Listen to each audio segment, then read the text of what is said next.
When we look at nature and the movement it carries, the relationship it has with itself, it shows us more about our path, the path of least resistance, the path of harmonization.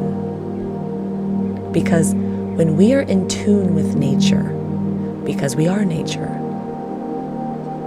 we learn to mimic its movements and integrate these movements into our action.